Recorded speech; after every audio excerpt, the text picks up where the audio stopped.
Train travel is going to be overhauled. Trains. Do you remember trains?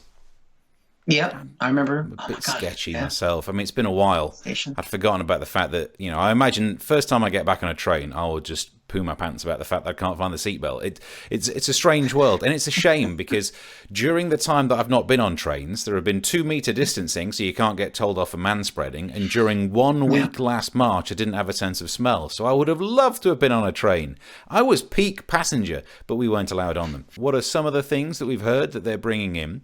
Well, flexible train season tickets, which I think is a good move because at the moment we really do have flexible seasons thanks to climate change. I mean, these are just some recent headlines over the last week and a bit. A couple of Arctic blasts and a heat wave in there. But that's not what they mean. Flexible season tickets, because in the old days you'd buy a ticket that gets you to work 5 days a week, but people aren't going to be working like that. And it's the same that I went up to the local train station and was speaking to someone in the ticket office saying, look, I work from home now, so I need a train ticket that gets me here to my nearest station to where I live. And they offered me a return. So fair enough, brings me right back to where I need to be.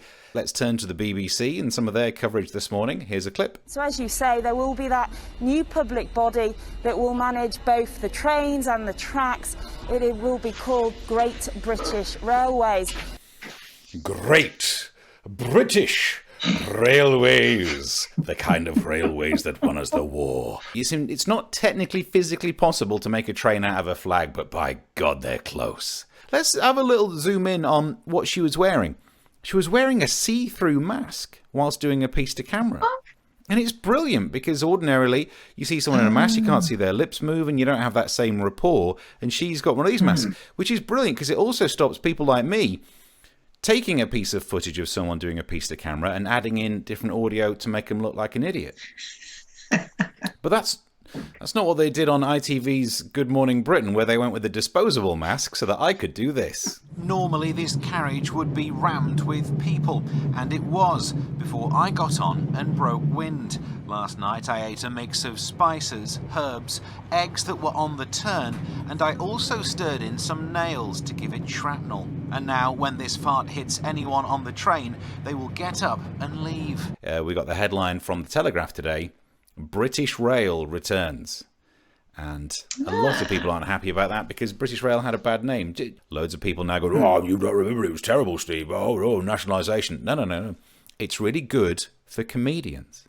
There will be something to do jokes about again. I've never been a professional comedian during the era of being able to make jokes about British Rail. I look forward to it. I've managed to get here a list of old jokes about British Rail that we'd be able to do. If you could, I've printed them off the internet. There you go. Old jokes about British Rail.